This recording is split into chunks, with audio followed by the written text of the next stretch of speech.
Hi అండి. ఇవాళ Ugadi special వంటలు చేశాను. ఒక్క కేజీ బియ్యం వండి ఇన్ని రకాలు చేసుకోవచ్చా అని మీరే షాక్ అవుతారు.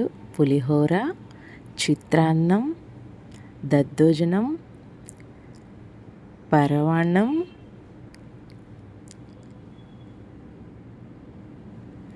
టమాటో పప్పు. ఇది పెళ్ళిళ్ళ స్పెషల్ టమాటో పప్పు అండి విత్ నెయ్యి, పూర్ణం, బొబ్బట్టు,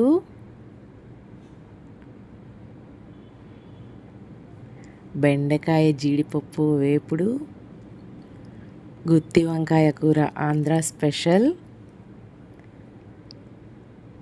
వేడి వేడిగా రైసు. ఇవన్నీ తింటే నంచుకోవడానికి మనకి అప్పడం కావాలి కదా, అప్పడం.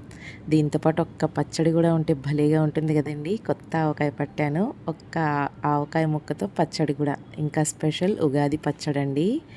ఈ రెసిపీస్ అన్నీ నేను ఇప్పుడు పెట్టాను. చాలా ఈజీగా, సింపుల్గా, చాలా తొందరగా చేసేసుకోవచ్చు. చూడండి, చివరి వరకు చూడండి, స్కిప్ చేయమాకండి. మీ అందరికీ తప్పకుండా నచ్చుతుంది. ఫస్ట్ అయితే మామిడికాయ పులిహోర చేసుకుందామండి. ఫస్ట్ ప్యాన్లో కొంచెం ఆయిల్ వేసుకొని ఒక గుప్పెడు పల్లీలు, గుప్పెడు జీడిపప్పు వేసి దోరగా వేయించుకోవాలి. ఇవి వేగిన తర్వాత ఒక్క స్పూన్ పచ్చిశనగపప్పు, ఒక స్పూన్ సాయమినపప్పు, పావు స్పూన్ ఆవాలు, పావు స్పూన్ జీలకర్ర వేసి అవి కూడా వేయించుకోవాలి. అది కూడా చక్కగా వేగిపోయిన తర్వాత పచ్చిమిర్చి, ఎండుమిర్చి, కరివేపాకు ఇవి కూడా వేసి వేయించుకోవాలి. నేను ఒక కేజీ రైస్ వండి పక్కన పెట్టుకున్నానండి. దాంతోనే ఈ ఐటమ్స్ అన్నీ చేస్తాను. చూడండి, చాలా ఇంట్రెస్టింగ్గా ఉండబోతుంది. ఇందులో చిటికెడు ఇంగువ కూడా వేసుకొని వేయించుకొని ఒక్క పావు స్పూన్ పసుపు వేసుకొని కలుపుకోండి. ఈ తాలింపు బాగా వేగిపోయిన తర్వాత తురుముకున్న మామిడికాయ కూడా వేసేసుకొని బాగా కలుపుకోవాలి. ఈ తురుము అనేది మనం తీసుకునే అన్నం ఎంతైతే ఉంటుందో దాని మీద డిపెండ్ అయి ఉంటుందండి. నేను ఒక పెద్ద బౌల్తో రైస్ తీసుకున్నాను, అందుకని చిన్న కప్పుతో మామిడికాయ తురుము తీసుకున్నాను. మామిడికాయ తురుము కూడా వేగిన తర్వాత అన్నం వేసేసుకోండి. పెట్టుకున్న అన్నం ఉంది కదా, అది ఒక కప్పు వేసాను. వేసుకొని రుచికి సరిపడా ఉప్పు వేసుకొని అన్నీ బాగా కలుపుకుంటే కొంచెం సన్నగా తరిగిన కొత్తిమీర చల్లండి. రెడీ అండి మామిడికాయ పులిహోర. ఇప్పుడు మనం దీన్ని పక్కన పెట్టేసుకొని నెక్స్ట్ ఐటెం ప్రిపేర్ చేసేసుకుందాము.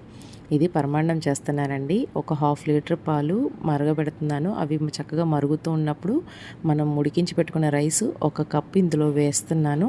ఆల్రెడీ ఉడికిన రైసే కాబట్టి ఎక్కువ టైం పట్టదండి, చాలా తొందరగానే ఉడికిపోతుంది. ఇది వేసి ఉడుకుతూ ఉండంగా మనం దీనికోసం జీడిపప్పు, కిస్మిస్ వేయించుకోవాలి కదా. వేరే స్టవ్ మీద కొంచెం చిన్న ప్యాన్ పెట్టుకొని కొంచెం నెయ్యి వేసుకున్నాను.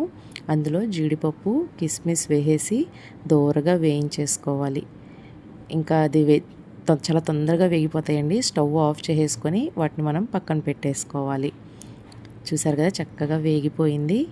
ఇది వేయించేసుకున్న తర్వాత ఇక్కడ మనం కొంచెం స్మెల్ కోసం, ఇంకా టేస్ట్ యాడ్ చేయడం కోసం యాలకుల పొడి చల్లుతున్నానండి నేను. ఈ యాలకుల పొడి ఎప్పటికప్పుడు ఫ్రెష్గా దంచి పెట్టుకుంటే బాగుంటుంది. కొంచెం యాలకుల పొడి చల్లుకొని ఇక్కడ నేను బెల్లం పౌడర్ యూస్ చేశానండి. మీరు కావాలంటే బెల్లం తురిమి కూడా వేసుకోవచ్చు. రుచికి సరిపడా బెల్లం వేసుకుంటే అంతేనండి, పరమాన్నం రెడీ అయిపోయింది. ఫైనల్గా మనం వేయించుకున్న జీడిపప్పు, కిస్మిస్ కూడా వేసేసుకొని నెయ్యి కూడా వేసేసుకోవాలి. అన్నీ కలుపుకుంటే పరమాన్నం కూడా రెడీ అండి. ఇప్పుడు ఇది కూడా పక్కన పెట్టేసుకొని మనం చిత్రాన్నం రెడీ చేసుకుందాం. ఫస్ట్ ఒక ప్యాన్ పెట్టుకొని కొంచెం నెయ్యి వేసుకోవాలి. నెయ్యి కానీ నూనె కానీ ఏదైనా పర్వాలేదండి. ఒక గుప్పెడు పల్లీలు, గుప్పెడు జీడిపప్పు వేసి వేయించుకోవాలి. ఇది వేగిన తర్వాత తాలింపు గింజలు వేసుకోవాలి. తాలింపు గింజల్లో పచ్చిశనగపప్పు, ఆవాలు, జీలకర్ర, ఇక్కడ ఒక్క స్పూన్ అల్లం, ఒక్క స్పూన్ పచ్చిమిర్చి, ఒక్క రెబ్బ కరివేపాకు వేసి వేయించాను. మీరు కావాలి అనుకుంటే ఒక మీడియం సైజు ఉల్లిపాయ తరిగి అది కూడా వేసి వేయించుకోవచ్చండి. నేను వేయలేదు. ఇవన్నీ వేగిన తర్వాత ఉడికించి పెట్టుకున్న అన్నం, అదేవిధంగా చిన్న కప్పు పచ్చి కొబ్బరి తురుము, కొంచెం మిరియాల పొడి వేసి, ఇక్కడ కావాలనుకుంటే మీరు రుచికి సరిపడా ఉప్పు కూడా యాడ్ చేసుకోవచ్చండి. ఇవన్నీ వేసేసి బాగా కలుపుకొని ఫైనల్గా సన్నగా తరిగిన కొత్తిమీర చల్లుకొని ఒక్క నిమ్మబద్ద పిండుకుంటే మనకి చిత్రాన్నం కూడా రెడీ అయిపోతుంది. ఇవన్నీ బాగా కలుపుకుంటే రెడీ అండి. ఇప్పుడు దీన్ని కూడా మనం పక్కన పెట్టేసుకొని దద్దోజనం ప్రిపేర్ చేసుకుందాం. ఈ దద్దోజనం కూడా అండి చాలా ఈజీగా అయిపోతుంది, టేస్ట్ చాలా బాగుంటుంది. ఒక కప్పు రైస్ తీసుకొని అందులో చిన్న కప్పుతో పెరుగు తీసుకున్నాను, అదేవిధంగా చిన్న కప్పుతో పాలు తీసుకున్నాను. ఈ 2 వేసి రుచికి సరిపడా ఉప్పు వేసుకొని చేత్తో బాగా కలపాలండి. చేత్తోనే కలపాలి, గుర్తుపెట్టుకోండి. ఇవన్నీ వేసి చేత్తో మనం బాగా కలిపేసుకొని దీనికి మనం పోపు పెట్టుకోవాలి. ప్యాన్లో ఆయిల్ వేసుకొని పల్లీలు, జీడిపప్పు, ఆవాలు, జీలకర్ర, సాయి మినపప్పు, అదేవిధంగా కొంచెం మిరియాలండి, పావు స్పూన్ మిరియాలు వేసుకొని ఇవన్నీ దోరగా వేయించుకోవాలి. వేగిన తర్వాత ఒక్క రెబ్బ కరివేపాకు, ఒక్క స్పూన్ అల్లం తురుము, కొంచెం సన్నగా తరిగిన ఒక్క పచ్చిమిర్చి వేసుకొని వేయించుకుంటే, అదేవిధంగా 2 ఎండుమిర్చి వేసుకోండి. పెరుగన్నంలో నంచుకోవడానికి చాలా బాగుంటుంది. ఇవన్నీ వేగిపోతే పోపు రెడీ అయిపోయినట్టేనండి. ఇప్పుడు మనం దీన్ని పెరుగన్నంలో కలిపి పెట్టుకున్నాం కదా, అందులో వేసి కలుపుకుంటే దద్దోజనం కూడా రెడీ. చూసారు ఎంత కమ్మగా ఉంటుందోనండి. ఇప్పుడు టొమాటో పప్పు అండి. ఇది పెళ్ళిళ్ళలో చేసే టొమాటో పప్పు అండి. ఒక కుక్కర్ పెట్టుకొని హాఫ్ కప్పు కందిపప్పు, హాఫ్ కప్పు పచ్చిశనగపప్పు, ఒక లోటాడు నీళ్లు వేసుకొని ఒక్క స్పూన్ ఆయిల్ వేసుకొని కుక్కర్ మూత పెట్టేసి 4 విజిల్స్ వచ్చే వరకు ఉడికించుకోవాలి. ఆయిల్ వేయటం వల్ల అది ఎక్కువగా పొంగదండి. పచ్చిశనగపప్పు ఒక అరగంట నానబెట్టుకుంటే గనక తొందరగా ఉడుకుతుంది, ప్రాబ్లం ఉండదు. చూసారా 4 విజిల్స్కి ఎంత మెత్తగా ఉడికిపోయిందో. ఇప్పుడు దీన్ని పప్పు గుత్తితో కానీ మ్యాషర్తో కానీ మెత్తగా మెదిపేసుకోవాలి. మనం ఎంత మెత్తగా మెదుపుకుంటే అంత బాగుంటుంది. కావాలి అనుకుంటే మీరు మిక్సీలో కూడా పట్టుకోండి. ఇప్పుడు నేను పోపు అయితే ఇక్కడ నెయ్యితో పెడుతున్నానండి. మీరు కావాలంటే నూనె కూడా వేసుకోవచ్చు. ఒక ప్యాన్ పెట్టుకొని నెయ్యి వేసాను. ఒక్క స్పూన్ ఆవాలు, ఒక్క స్పూన్ జీలకర్ర, 2 ఎండుమిర్చి, పావు స్పూన్ ఇంగువ వేసుకొని దోరగా వేయించుకోవాలి. ఇది బాగా వేగిన తర్వాత ఒక రెబ్బ కరివేపాకు కూడా వేసుకొని వేయించుకోవాలి. వేగిన తర్వాత 2 పచ్చిమిర్చి కూడా వేసి వేయించుకోవాలండి. పచ్చిమిర్చి కూడా వేగిపోయిన తర్వాత ఒక మీడియం సైజ్ ఉల్లిపాయ తరుగు వేసి చక్కగా వేయించేసుకోవాలి. ఉల్లిపాయ కూడా కొంచెం మగ్గిన తర్వాత బాగా పండిన టమాటాలు 2 మీడియం సైజువి తీసుకొని సన్నగా తరిగి వేసి అవి కూడా వేయించాలి. ఇది వేగటం కోసం మనం ఉప్పు వేస్తే తొందరగా వేగుతుందండి. ఇక్కడ పావు స్పూన్ పసుపు, ఒక్క స్పూన్ ఉప్పు వేసి కలుపుతున్నాను. ఉప్పు వేస్తే టమాటాలు అనేవి తొందరగా మగ్గుతాయి అన్నమాట. ఈ విధంగా వేసి మగ్గించేసుకోవాలి. ఇక్కడ ఒక్క spoon sambar powder, half spoon red chilli powder అంటే కారం. ఇక్కడ సాంబార్ పౌడరే సీక్రెట్ అండి, గుర్తుపెట్టుకోండి. ఇవన్నీ వేసి ఇందులో సన్నగా తరిగిన కొత్తిమీర కొంచెం, అదేవిధంగా చిన్న నిమ్మకాయ సైజు చింతపండు నానబెట్టి రసం తీసి వేసుకుంటున్నానండి. ఈ చింతపండు ఎంత అనేది చాలా తక్కువ వేసుకోవాలి, మరీ ఎక్కువ వేసుకోమాకండి. దీన్ని చక్కగా 2 సార్లు వాటర్ పోసుకొని రసం తీసేసుకున్నాం అనుకోండి, సరిపోతుంది. ఇప్పుడు ఇదంతా బాగా కలుపుకొని టమాటాలని కాసేపు ఉడికించుకోవాలండి. ఇది ఉడికిపోయింది. ఇప్పుడు నేను ఆల్రెడీ మనం మెదిపి పెట్టుకున్న పప్పు ఉంది కదా, కందిపప్పు పచ్చిశనగపప్పు ఉడకబెట్టి పక్కన పెట్టుకున్నాం కదా, ఆ పేస్ట్ వేసి బాగా కలుపుతున్నాను. ఇదంతా చక్కగా కలిసిపోతే మీరు ఇక్కడ ఒక్కసారి టేస్ట్ చూసుకోండి. కావాలి అనుకుంటే ఉప్పు, వాటర్ ఈ ప్లేస్లో మనం యాడ్ చేసుకోవచ్చు. పప్పు ఎంత పలుచగా ఉన్నా కాసేపు అయ్యేసరికి అది చిక్కబడిపోతుందండి. చూసుకొని వేసుకోండి వాటర్. నాకు ఇక్కడ కొంచెం ఉప్పు తగ్గినట్టు అనిపించింది. నేను అందుకోసం ఇక్కడ కొంచెం ఉప్పు అనేది యాడ్ చేస్తున్నాను. ఈ విధంగా కలుపుకొని కొంచెం ఫ్రెష్గా తరిగిన కొత్తిమీర వేసుకుంటే కనుక పెళ్ళిళ్ళలో వేసే పప్పు అనేది రెడీ అయిపోతుందండి. ఇది వండినప్పుడు మీ ఇంట్లో నిజంగా ఫంక్షన్ వైబ్స్ ఖచ్చితంగా వస్తాయి. అంత బాగుంటుంది. చాలా సీక్రెట్ రెసిపీ అండి ఇది, తప్పకుండా ట్రై చేయండి. దీన్ని పక్కన పెట్టేసుకోవాలి. ఇప్పుడు గుత్తి వంకాయ కూర చేద్దామండి, ఆంధ్ర స్పెషల్. ఇందులో 2 స్పూన్ల పల్లీలు, అంగుళం కొబ్బరి ముక్క, ఒక్క స్పూన్ ధనియాలు, పావు స్పూన్ జీలకర్ర వేసేసి ఇవన్నీ చక్కగా వేయించుకోవాలి. ఇది వేగిన తర్వాత పావు స్పూన్ గసగసాలు, పావు స్పూన్ నువ్వులు వేసి ఇవి కూడా వేయించుకోవాలి. ఇది చక్కగా వేగిపోతే మంచి స్మెల్ వస్తూ ఉంటుందండి. వీటిని మనం ఒక మిక్సీ గిన్నెలోకి తీసేసుకోవాలి.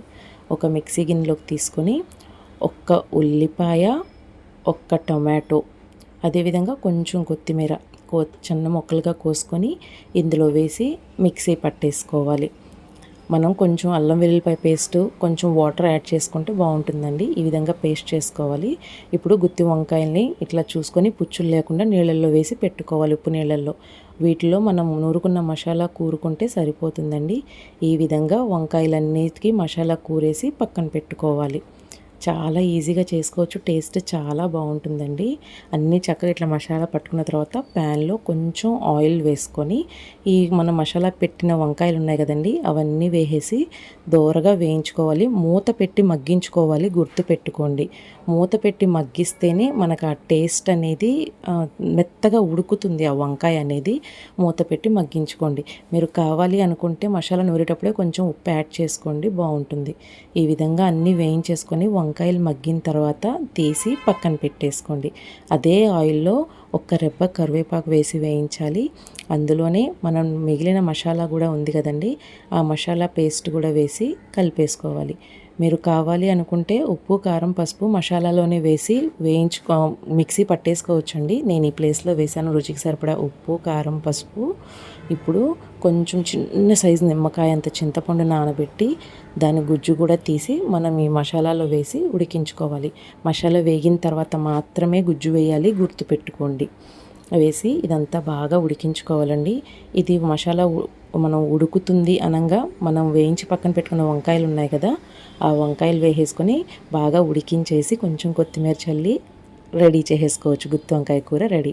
ఇప్పుడు ఇంకొక స్పెషల్ బెండకాయ జీడిపప్పు ఫ్రై అండి. మీరు తిన్నారంటే జన్మలో మర్చిపోరు, అంత బాగుంటుంది. చాలా ఈజీగా చేసుకోవచ్చు. దీన్ని ఫస్ట్ అయితే ఒక్క పావు కేజీ బెండకాయలు లేతవి తీసుకోండి, ముదురవి బాగోవు. ఒక గిన్నెలో 2 స్పూన్ల శనగపిండి తీసుకొని రుచికి సరిపడా ఉప్పు, కొంచెం పసుపు వేసి వాటర్ వేసి కలుపుకోవాలండి. మరీ ఎక్కువ వాటర్ కాకుండా కొంచెం ఒక్క పావు గ్లాస్ వాటర్ వేసుకొని కలుపుకోండి. గడ్డలు లేకుండా కలుపుకోవాలి. ఇప్పుడు ఒక గిన్నెలో సన్నగా తరిగిన బెండకాయ ముక్కలు, మనం కలిపి పెట్టుకున్న శనగపిండి పేస్ట్ ఉంది కదండి, ఇవన్నీ వేసేసి ఆ ముక్కలన్నిటికీ బాగా పట్టేటట్టు కలుపుకోవాలి. బాగా పట్టించండి. ఎంత బాగా కలుపుకుంటే మనకు ముక్కలకి ఆ పిండి అనేది అంత బాగా పడుతుంది. ఇప్పుడు ఒక ప్యాన్ పెట్టుకొని ఒక 100 ml ఆయిల్ వేసుకోవాలి. ఆయిల్ కాగిన తర్వాత మనం కలిపి పెట్టుకున్న బెండకాయ ముక్కలు ఉన్నాయి కదండి, ఇవన్నీ వేసేసి వేయించుకోవాలి. ఇది హై ఫ్లేమ్ మీదే వేయించుకోవాలండి, కానీ తిప్పటం అనేది ఆపకూడదు, తిప్పుతూనే ఉండాలి. లేకపోతే మాడిపోయే ఛాన్స్ ఉంటుంది, ఎందుకంటే శనగపిండి వేసాం కదా, అందుకని చెప్పేసి. ఇవన్నీ కలుపుకుంటూ చక్కగా ఇట్లా కలుపుకుంటున్నప్పుడు దీంట్లోకి మనం ఒక మసాలా కారం వేస్తాము. ఆ కారం ప్రిపేర్ చేయడం కోసం ఒక మిక్సీ గిన్నె తీసుకొని అందులో మనం ఈ మసాలాలు వేసి మిక్సీ పట్టేసుకుంటే బాగుంటుంది. ఇదంతా చక్కగా వేగిపోయిందండి. ఆ పిండి అనేది ముక్కకు పట్టేసింది, చక్కగా వేగిపోయింది. ఇట్లా వేగుతుండగా ఒక్క మిక్సీ గిన్నె తీసుకొని అందులో ఒక్క ఉల్లిపాయ, చిన్న కొబ్బరి ముక్క, 2 వెల్లుల్లి రెబ్బలు, ఉప్పు, కారం రుచికి సరిపడా వేసుకొని మనం మెత్తగా మెత్తగా అస్సలు పట్టకూడదు, కచ్చాపచ్చాగా ఈ విధంగా మిక్సీ పట్టుకోవాలి. కచ్చాపచ్చాగా పట్టుకున్న తర్వాత ఈ బెండకాయ ముక్కలు చక్కగా వేగిపోయినాయి కదా, బెండకాయ ముక్కలు కొంచెం వేగిన తర్వాత మాత్రమే ఈ మసాలా వేయండి. ఈ విధంగా వేగిపోయిన తర్వాత మనం కచ్చాపచ్చాగా దంచిపెట్టుకున్న మసాలా ఉంది కదా, ఆ మసాలా కూడా వేసి వేయించుకోవాలి. ఆ మసాలా వేసినప్పుడు ఎంత కమ్మటి వాసన వస్తుందండి. నిజంగా ఫంక్షన్ వైబ్స్, మనకి ఇంట్లో ఏదన్నా ఫంక్షన్ జరుగుతున్నా అన్న ఫీలింగ్ వస్తుంది. తప్పకుండా చేయండి, ట్రై చేయండి. చాలా ఈజీ రెసిపీ. ఈ మసాలా కూడా వేసి వేయించుకున్న తర్వాత పావు స్పూన్ జీలకర్ర పొడి, 1/2 స్పూన్ ధనియాల పొడి వేసుకొని బాగా కలుపుకోవాలి. కొంచెం సన్నగా తరిగిన కొత్తిమీర వేసుకొని ఇక్కడ నేను ఎక్స్ట్రా టేస్ట్ యాడ్ చేయడం కోసం కొంచెం జీడిపప్పు కూడా యాడ్ చేస్తున్నానండి. మీరు కావాలి అనుకుంటే వేసుకోవచ్చు, లేదంటే స్కిప్ చేసుకోవచ్చు. ఇవన్నీ వేసి ఇంకొక 3-4 నిమిషాలు వేయించుకుంటే బెండకాయ జీడిపప్పు ఫ్రై రెడీ. తరువాత బొబ్బట్లు, పూర్ణాలండి. చాలా చాలా ఇంట్రెస్టింగ్గా ఉండబోతుంది, అస్సలు స్కిప్ చేయమాకండి. ఉగాది అంటే ఈ 2 రెసిపీస్ కంపల్సరిగా చేస్తారు కదా. దీనికోసం 1 కప్పు మినప్పప్పుకి 2 కప్పులు బియ్యం వేసుకొని శుభ్రంగా కడిగి నానబెట్టుకోవాలండి. వీటిని కనీసం 4 గంటల పాటు నానబెట్టుకోవాలి. వీటితో పాటే పచ్చిశనగపప్పు కూడా ముందుగానే నానబెట్టుకోవాలండి. మనం పచ్చిశనగపప్పు కూడా తొందరగా నానబెట్టుకుంటేనే మనకి ఉడికేటప్పుడు తొందరగా ఉడుకుతుందన్నమాట. నేను 1/2 కిలో పచ్చిశనగపప్పు 1 గంట ముందు నానబెట్టి పక్కన పెట్టాను. దీన్ని కూడా శుభ్రంగా కడిగేసుకొని నానబెట్టుకున్నానండి. దీన్ని ఒక కుక్కర్లో వేసుకొని ఉడికించుకోవాలి. వాటర్ ఎక్కువ వేయమాకండి. ఇందులో 1/4 స్పూన్ పసుపు, 1 స్పూన్ ఆయిల్ వేసేసి కొంచెం వాటర్ వేసుకొని మూత పెట్టేసి ఉడికించుకోవాలి. 4 విజిల్స్ వచ్చే వరకు ఉడికించండి. 4 విజిల్స్ వచ్చిన తర్వాత స్టవ్ ఆఫ్ చేసి ప్రెషర్ పోయిన తర్వాత ఓపెన్ చేసి చూసుకుంటే కనుక మనకి పప్పు అనేది ఇంత మెత్తగా ఉడికిపోతుంది. ఇప్పుడు దీంట్లో ఏదన్నా వాటర్ ఉంటే కనుక ఎక్స్ట్రా వాటర్ మీరు వడగట్టేసుకోండి. పొరపాటున కూడా వాటర్ ఉంచకూడదండి. వాటర్ లేదు అనుకుంటే ఓకే, నాకైతే చూసారా వాటర్ లేదు. వాటర్ ఉంటే మాత్రం వడగట్టేసుకొని పప్పు సపరేట్ చేసుకోండి. నేను 1/2 కిలో పచ్చిశనగపప్పు తీసుకున్నాను కదా, 1/2 కిలో బెల్లం తీసుకున్నానండి. బెల్లాన్ని ఇట్లాగ తురుముకొని వేసుకోవాలి. ఇప్పుడు మళ్ళీ స్టవ్ ఆన్ చేసి ఇదంతా కలిసేటట్టు బాగా కలపాలి. మనం బెల్లం వేసిన తర్వాత అది మళ్ళీ లిక్విడ్ ఫామ్లోకి మారిపోతుందండి, మళ్ళీ పలచగా అవుతుంది. అదంతా చిక్కపడి ముద్దగా అయ్యే వరకు మనం దీన్ని తిప్పుకుంటూ ఉడికించుకోవాలి. మనం వదిలేసామంటే మాడిపోతుందండి. మాడకుండా ఈ విధంగా మన దగ్గర పప్పు గుత్తి కానీ మ్యాషర్ కానీ ఏదన్నా ఉంటే ఈ విధంగా మెత్తగా మెదుపుకుంటే ఆ పప్పు అనేది మెత్తగా అయిపోతుంది. ఈ విధంగా మెత్తగా మెదుపుకుంటూ అది మెత్తగా అయిపోయిన తర్వాత దగ్గర పడే వరకు ఉడికించాలండి. ఇందులో కొంచెం రుచి కోసం సువాసన కోసం యాలకుల పొడి చల్లి ఇదంతా చెప్పాను కదండి, మనకు ఒక ముద్దలాగా తయారవ్వాలి. ఆ విధంగా వచ్చే వరకు దీన్ని మీడియం ఫ్లేమ్లో పెట్టుకొని ఉడికించుకుంటూ ఉండాలి. చూసారు కదండి, ఇది చిక్కపడిపోయింది.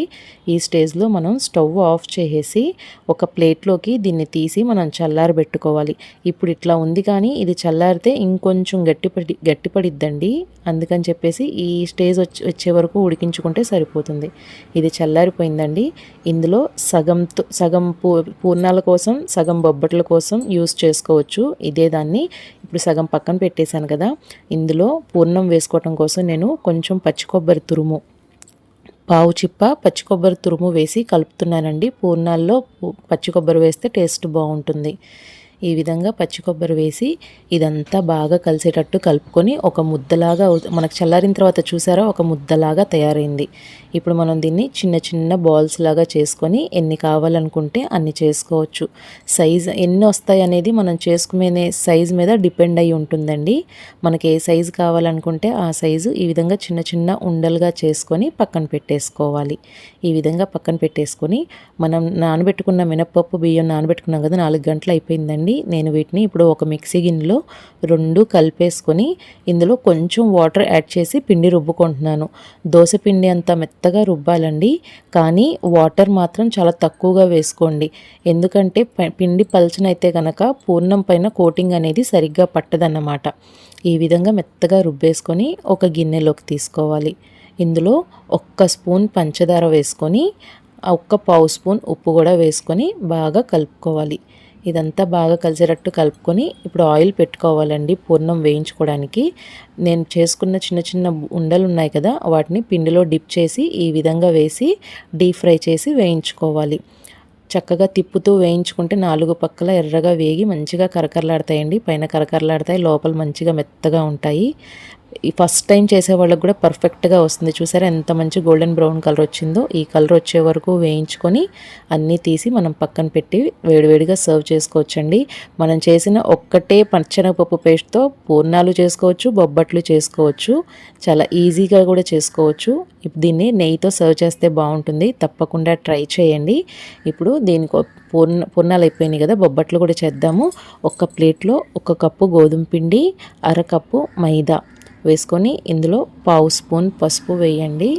అదేవిధంగా 1/2 స్పూన్ ఉప్పు వేసుకొని బాగా కలుపుకోవాలి. కలిపిన తర్వాత ఇందులో 1 స్పూన్ ఆయిల్ వేసుకోవాలి. ఆయిల్ కానీ నెయ్యి కానీ ఏదైనా వేసుకోవచ్చు. వేసి ఇదంతా బాగా కలిపి వాటర్ కొంచెం కొంచెంగా వేసుకుంటూ మనం చపాతీ ముద్దని ఏ విధంగా అయితే కలుపుకుంటామో అదే విధంగా చపాతీ ముద్ద మాదిరిగా కలుపుకోవాలండి. పసుపు వేయటం వల్ల కలర్ అనేది బాగుంటుంది బొబ్బట్టుకి, అందుకని చెప్పేసి వేశాను. అది ఆప్షన్ అండి, కావాలంటే వేసుకోవచ్చు లేకపోతే లేదు. ఈ విధంగా వేసి అదంతా మనకి చపాతీ ముద్ద మాదిరిగా మెత్తగా అయ్యేటట్టు కలుపుకోవాలి. వాటర్ అనేది ఒక్కొక్క పిండిని బట్టి ఉంటుందండి ఎంత పట్టిద్ది అనేది. చూసారు కదా, ఈ విధంగా కలుపుకొని దీన్ని మనం కలిపేసి 10 నిమిషాలు పక్కన పెట్టుకుంటే బాగుంటుందండి. నేను ఆల్రెడీ కలిపి 10 నిమిషాలు పక్కన పెట్టాను. ఒక్కసారి దీన్ని కలుపుకొని చిన్న ముద్దను తీసుకొని దాంట్లో మనం పూర్ణం అనేది స్టఫ్ చేయాల్సి ఉంటుందన్నమాట. చూసారు కదా, ఈ విధంగా చేసుకొని చేత్తోనే చేయాలండి. చాలామంది బొబ్బట్టు అంటే చపాతీ కర్రతో చేస్తారు. అలా చేయటం వల్ల చపాతీ పీట కతుక్కుపోవటం లేకపోతే కర్ర కతుక్కుపోవటం జరుగుతూ ఉంటుంది. ట్రెడిషనల్ పద్ధతి, పాతకాలం నుంచి వస్తున్న పద్ధతి అయితే ఇదేనండి. మనం దీని లోపల చేత్తో ఈ విధంగా స్టఫ్ చేసి మొత్తం కవర్ అయిపోయేటట్టు చేసుకోవాలి. చేసుకొని మనం దీన్ని చేత్తో చేస్తేనే చక్కగా స్ప్రెడ్ అయిపోతుంది. ఎందుకంటే పిండి సాఫ్ట్గా ఉంది, పూర్ణం కూడా సాఫ్ట్గా ఉంది కదా, ప్రాబ్లం ఏమి ఉండదు. నేను ఇట్లాగా పాతకాలం పద్ధతిలో అరిటాకు మీదే చేసేవాళ్ళు కాబట్టి నా దగ్గర అరిటాకు ఉంది. దాని మీద కొంచెం నెయ్యి రాసుకున్నాను. కావాలంటే మీరు నూనె కూడా రాసుకోవచ్చు. రాసుకొని చేత్తోనే స్ప్రెడ్ చేసుకోండి. చూస్తుంటేనే తెలిసిపోతుంది కదండి ఎంత ఈజీగా స్ప్రెడ్ అయిపోతుందో. ఈ విధంగా చేత్తోనే చక్కగా మనకి చపాతీ మాదిరిగా ఎంత పెద్దది కావాలనుకున్నా ఇది అవుతుందండి. మనం పల్చగా స్ప్రెడ్ చేసుకుంటే ఈ విధంగా చేసుకొని మనం పెనం చక్కగా పొయ్యి మీద పెట్టేసుకొని దీన్ని నేతితో 2 పక్కలా కాల్చుకోవాలి. ఏ మాత్రం కూడా దీంట్లో ఉన్న స్టఫింగ్ అనేది బయటకు అస్సలు రాదండి. మీరు చపాతీ కర్రతో చేస్తే కనుక చాలామంది కొత్తగా చేసే వాళ్ళకి ఎక్స్పీరియన్స్ ఉంటే ఓకే, లేదు అనుకుంటే చపాతీ కర్ర కతుక్కుపోయి బయటకు వచ్చేయటం అనేది జరుగుతూ ఉంటుంది. ఈ విధంగా పెనం పొయ్యి మీద పెట్టాం కదా, అది కాలిన తర్వాత కొంచెం నెయ్యి రాసుకొని మనం ఈ విధంగా ఒక్కసారి ఇట్లా పెట్టేసుకుంటే చాలా ఈజీగా వచ్చేసిద్దండి. చెప్తున్నాను కదా, ఫస్ట్ టైం చేసేవాళ్ళు కూడా పర్ఫెక్ట్గా చేయగలుగుతారు. తప్పకుండా ట్రై చేయండి. ఇది కాలేలోపు మనకి ఎన్ని కావాలనుకుంటే అన్ని బొబ్బట్లు ఇదే విధంగా చేసేసుకొని చేత్తోనే స్ప్రెడ్ చేసుకోవచ్చండి. ప్లీజ్ అండి, నా వీడియోస్ కనుక నచ్చితే లైక్ చేస్తూ ఉండండి, షేర్ చేస్తూ ఉండండి. నా ఛానల్ని ఇప్పటిదాకా సబ్స్క్రైబ్ చేసుకోకపోతే సబ్స్క్రైబ్ చేసుకోండి. మీరు చేతితో స్ప్రెడ్ చేసేటప్పుడు కొంచెం నెయ్యి కానీ నూనె కానీ రాసుకుంటే ఈజీగా స్ప్రెడ్ అవుతుందండి. మన చేతికి కూడా తగలదు. అది తొందరగా స్ప్రెడ్ అవడానికి కూడా ఛాన్సెస్ ఎక్కువ ఉంటాయి. ఈ విధంగా ఒక పక్క కాలిన తర్వాత ఇంకో పక్క తిప్పుకుంటూ నెయ్యి కూడా కొంచెంగా వేసుకుంటూ కాల్చుకోండి. ఖచ్చితంగా నేతితో కాలిస్తేనే బాగుంటాయండి బొబ్బట్లు అనేవి. నూనె వేయమాకండి, ఖచ్చితంగా నేతితో కాల్చుకోండి. టేస్ట్ అస్సలు ఫ్లేవర్ అనేది నేతితోనే వస్తుంది. చూసారు కదా, ఇది ఈ విధంగా నేను చక్కగా ప్లేట్లోకి తీసేసుకున్నాను. ఇది చాలా హెల్దీ ఫుడ్, చాలా ట్రెడిషనల్ ఫుడ్ అండి. ప్రతి పండగకి బొబ్బట్లు ఇప్పుడంటే ఇళ్లలో ఎవరు చేయట్లేదు, అందరూ షాపుల్లో కొనుక్కొస్తున్నారు. కానీ షాపులో కొనుక్కొచ్చే బొబ్బట్లలో మైదా శాతం ఎక్కువ ఉంటుంది. మనకి వాళ్ళు ఎటువంటి ఆయిల్ యూస్ చేస్తారో తెలియదు కాబట్టి ఇంట్లోనే చక్కగా ఫ్రెష్గా చేసుకోవచ్చు, హెల్దీగా చేసుకోవచ్చు. తప్పకుండా ట్రై చేయండి. ఈ విధంగా ఎన్ని కావాలనుకుంటే అన్ని చేసుకొని మనం వేడివేడిగా సర్వ్ చేసుకోవచ్చండి. ఇది పెనం మీద నుంచి వెంటనే ప్లేట్లోకి వెళ్తే దాని టేస్టే సూపర్గా ఉంటుందండి. చూసారు కదా, ఈ విధంగా ఇది మరీ ఎక్కువ కాల్చకుండా మీడియం ఫ్లేమ్లో పెట్టుకొని 2 పక్కల నార్మల్గా కాల్చుకుంటే సరిపోతుంది. దీని మీద సర్వ్ చేసేటప్పుడు పైనుంచి ఈ విధంగా నెయ్యి వేసి స్ప్రెడ్ చేసి సర్వ్ చేస్తే చాలా బాగుంటుందండి. మనం వేళ్లతో తుంచితేనే తునిగిపోయేటట్టు ఎంత మెత్తగా వచ్చినాయండి. తప్పకుండా ట్రై చేయండి. ప్లీజ్ మీకు ఇంకేమైనా రెసిపీస్ కావాలి అనుకుంటే నాకు కింద కామెంట్ బాక్స్లో మెసేజ్ చేయండి, నేను తప్పకుండా చేసి చూపిస్తాను. మీకు ఏమైనా డౌట్స్ ఉంటే నాకు కామెంట్ బాక్స్లో మెసేజ్ పెట్టండి, నేను తప్పకుండా రిప్లై ఇస్తాను. Thanks for watching. ఇప్పుడు అస్సలు ఘట్టం, ఇది లేకపోతే ఉగాది లేదు కదండి. అదేనండి ఉగాది పచ్చడి. ఉగాది పచ్చడి అంటే చాలామంది చాలా రకాలు కలిపేస్తూ ఉంటారు. కానీ ట్రెడిషనల్గా అయితే ఒక పద్ధతి ఉంటుందండి. నేను మా ఫ్రెండ్ వాళ్ళని అడిగి మరీ తెలుసుకున్నాను అసలు ఏది దేనికి అని చెప్పేసి. ఇది పులుపు కోసం చింతపండు, ఉప్పు, అదేవిధంగా కారం కోసం మిరియాల పొడి, కావాలంటే మీరు ఎండు కారం కూడా వేసుకోవచ్చండి. ఇది చేదు కోసం వేప పూత, తీపి కోసం బెల్లం, షడ్రుచులు అంటారు కదండి, ఆ షడ్రుచులు అనేవి ఇవే అన్నమాట. ఇక్కడ వగరు కోసం మామిడికాయ వగరేంటి అనుకుంటున్నారు కదండి. మామిడికాయ అనేది చిన్న పిందెలు ఉంటాయి కదా, అవి చాలా వగరుగా ఉంటాయండి. అది తీసుకుంటే కనుక మనకి షడ్రుచుల సమ్మేళనం అనేది కరెక్ట్గా సరిపోతుంది. మనకి ఇక్కడ ఇంతవరకు కలుపుకుంటే అస్సలు సిస్సలైన ఉగాది పచ్చడి ఇదేనండి. తీపి, ఉప్పు, కారం, పులుపు, చేదు, వగరు ఇంతవరకు కలుపుకుంటే ఉగాది పచ్చడి రెడీ. ఇక మీదట మనం ఏది కలిపినా కూడా ఎక్స్ట్రాగా కలిపినట్టే. మనం కావాలి అనుకుంటే దాంట్లో కమ్మదనం కోసం, బేస్ కోసం కొంతమంది అరటికాయ కలుపుతారు, కొంతమంది కొబ్బరి కలుపుతారు, కొంతమంది వేరే ఫ్రూట్స్ కలుపుతారు. అందుకని చెప్పేసి నేను ఇక్కడ అసలు ఉగాది పచ్చడి చెప్పాను. ఇక్కడ నేను కమ్మదనం కోసం కొంచెం పచ్చి కొబ్బరి తురుము కలిపానండి, అంతే. ఈ విధంగా కలిపేసుకుంటే ఉగాది పచ్చడి అనేది రెడీ. తప్పకుండా ట్రై చేయండి. నచ్చితే లైక్ చేయండి, షేర్ చేయండి.